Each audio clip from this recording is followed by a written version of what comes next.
कृपया ध्यान दें, ये कहानी आपको विचलित या परेशान कर सकती है। इसे अपनी सावधानी पर ही सुनें। कहानी के कुछ सीन गंदे हो सकते हैं, इसलिए हेडफोन का प्रयोग करें।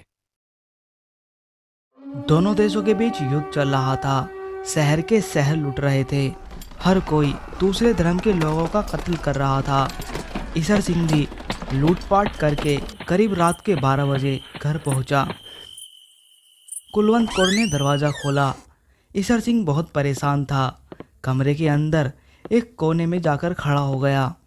कुलवंत कौर ने पूछा, क्या हुआ? लेकिन ईशर सिंह ने कुछ भी ना कहा। कुलवंत कौर ने फिर पूछा, कहाँ रहे इतने दिन? ईशर सिंह बोला, मुझे नहीं पता। कुलवंत कौर ने फिर वही पूछा, सही से बताओ, कहाँ रहे इतने दिन? कुलवंत कौर के बार बार पूछने पर ईशर सिंह ने झूठ बोलकर कहा, भोले की माँ के घर था। कुलवंत कौर को यकीन नहीं हुआ। वो फिर पूछती है, सच बताओ, कहाँ रहे इतने दिन? ईशर सिंह उसके इस सवाल से और ज़्यादा परेशान हो गया। उसका ध्यान भटकाने के लिए उसने उसके जिस्म की ओर देखा, उसकी छाती पर हाथ रखा, उसके उभरे हुए सीने को मसलने लगा, उसकी तारीफ के पुल बांध दिए। कुलवंत कौर उसकी ये चाल समझ गई। उसने उसे धक्का देकर अपने से दूर कर दिया। गुस्से में आकर फिर वही सवाल पूछा, तू गया कहाँ था? शहर गया था ना? वहाँ से बहुत सारा रुपया पैसा लूटा होगा, लेकिन अब मुझे बता नहीं रहा। ईशर सिंह ने जवाब देते हुए कहा, क्या बताऊं जब कुछ बात ही नहीं है। कुलवंत कौर को यकीन न हुआ। उसने कसम खाने को कहा। ईशर सिंह ने कसम भी खा ली, लेकिन कुलवंत कौर को अब भी यकीन न हुआ। वो नाराज़ होकर बोली, अब तुम बदल गए हो, तुम पहले जैसे नहीं रहे। अब तुम झूठे और मक्कार होते जा रहे हो। ईशर सिंह फिर से बात बदलने के लिए कुलवंत कौर को अपनी बाहों में खींचता है, उसे चूमना शुरू करता है। उसकी तारीफ करते करते उसके कपड़े उतार देता है। कुलवंत कौर पहले तो मना करती है, लेकिन फिर धीरे धीरे पिघल जाती है। बदले में वो भी ईशर सिंह के बदन पर हाथ फेरती है। हाथ बदन के ऊपरी सिरे से फिसलता हुआ पेट के निचले हिस्से तक पहुंच जाता है। कुलवंत कौर उस हिस्से को सहलाकर उसमें बदलाव लाना चाहती थी जिसकी अब ज़रूरत है, लेकिन बहुत कोशिशों के बाद भी वो उसमें तब्दीलियां न ला पाई। पेट के नीचे का वो हिस्सा वैसा का वैसा ही रहा। कुलवंत कौर को पहले तो कुछ समझ ना आया, फिर उसे शक हुआ और पलंग से उठकर अपने शरीर को एक चादर से ढक लिया।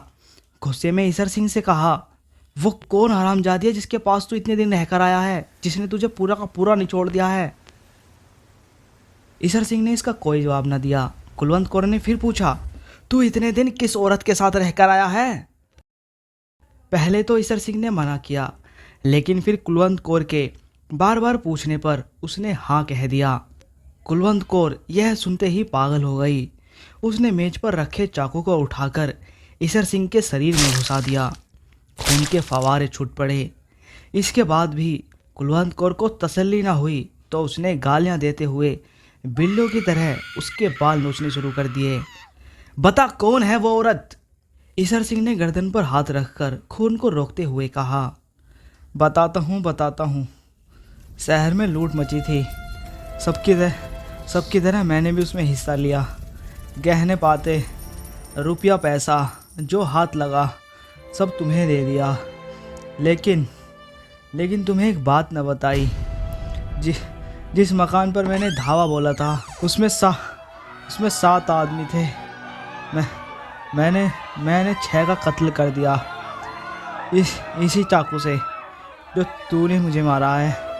वहाँ एक लड़की भी थी, बहुत सुंदर। मैंने उसको न मारा। मैं उसको उठाकर अपने साथ ले आया। जानी मैं तुमसे क्या कहूँ, कितनी सुंदर थी। मैं उसको भी मार डालता, पर मैंने कहा नहीं सर सिंह, नहीं। कुलवंत कौर के तो रोज़ मजे लेता है। आज इस मेवे को भी चख के देख। मैं उसे कंधे पर डालकर चल दिया। रास्ते में नहर के पटड़ी के पास धोलड़े की झाड़ियों के तले मैंने उसे लुटा दिया। उसके कपड़े फाड़े।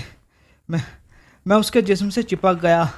ले लेकिन लेकिन लेकिन वो मरी हुई थी, लाश थी, लाश। ये कहते कहते ईसर सिंह की ज़बान सूख गई। जानी मुझे माफ़ कर दे, जानी मुझे माफ़ कर दे।